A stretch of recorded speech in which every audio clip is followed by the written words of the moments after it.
My name is Miron Golfman.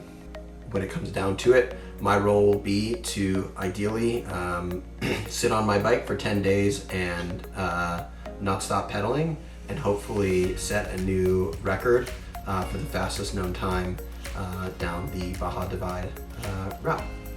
So the peninsula of Baja, it's known as the Baja California, but it is not a part of the United States. It is Mexico.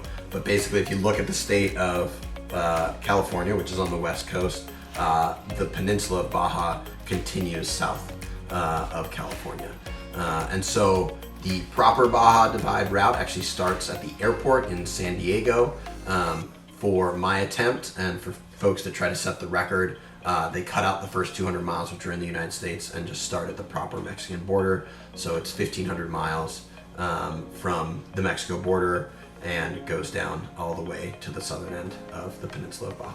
I'm from the state of Vermont. I currently live in Anchorage, Alaska, and one of my great passions is bikepacking, and specifically ultra endurance cycling. Ultra endurance cycling is any kind of race, whether that be road, gravel, or mountain bike racing at long distances, anything from a few hundred miles to a few thousand.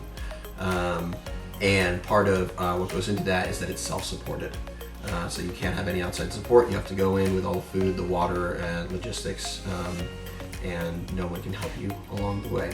So myself and my cousin Aaron are taking on a project of trying to fundraise $100,000 for ALS research.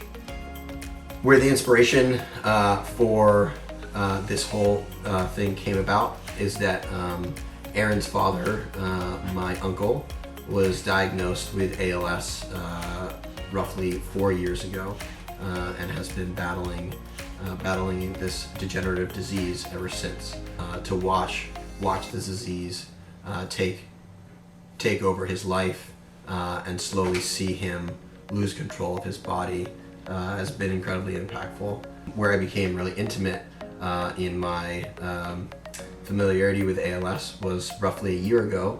I made the decision to move in with my uncle Bruce and be his primary caretaker for the period of roughly 3 months. In that time, naturally, Bruce and I grew closer than we ever had before. I was able to not only take care of Bruce and support him in his battle against ALS, but also develop a much deeper understanding and passion for the issue of ALS and the way in which it deeply affects so many individuals and their families.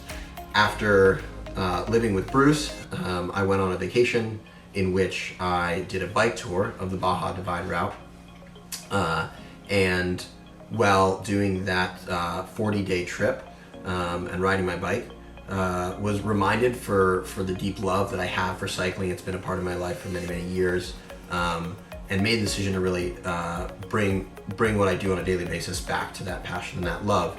And while I was there, had the inspiration of wanting to bring those two things that I feel deeply passionate about, cycling, ALS advocacy, supporting my family, together.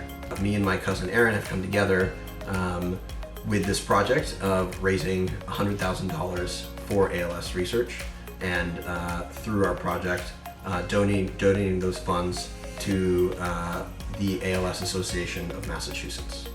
My goals for this ride are first and foremost to not only raise funds for the important work of ALS research, but also to raise awareness. I think specifically in the niche community that I find myself most typically of outdoor athletics, pursuits, and cyclists.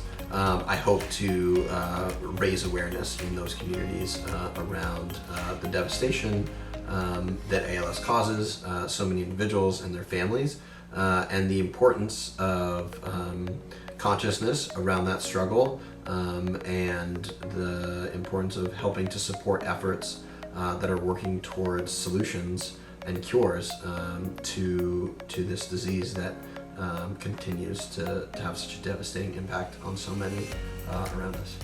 So ultra endurance cycling is long distance cycling racing. It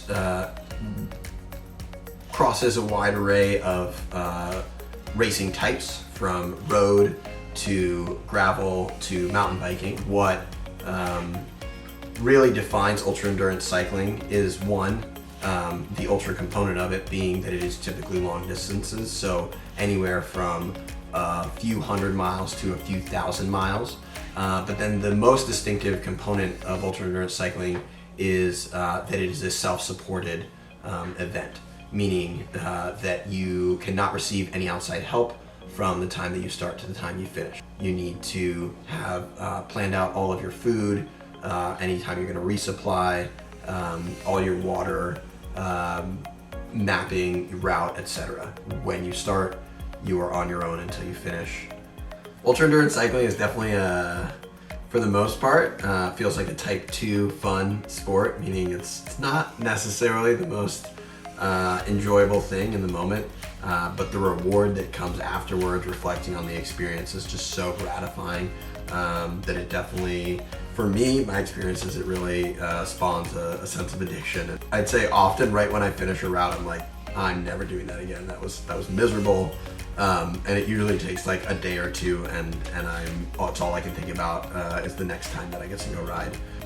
But I'd say in the moment, when I'm doing one of these really big efforts, pretty consistently for me, at some point or another, I generally get moved to tears, and it's totally like I'm like laughing and crying all at once, and I'm all alone.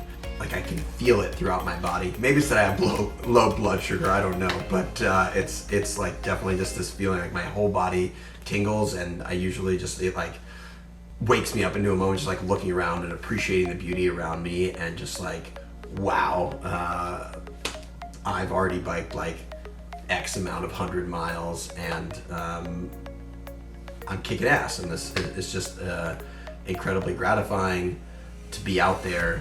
No one necessarily knows what I'm going through. I'm the only person that knows what I'm going through, and to really just sit in that, and to have that sense of self and real, true, deep connection to what's around me and to myself. My favorite mid-ride snack is probably a weird one. It's applesauce. It's either applesauce or it's chocolate milk. If there was a way to have like dehydrated applesauce, or somehow applesauce wasn't as heavy as it was, that's like, I feel like, and it gave me the appropriate amount of energy, this would be all I would eat when I ride, because I really like applesauce.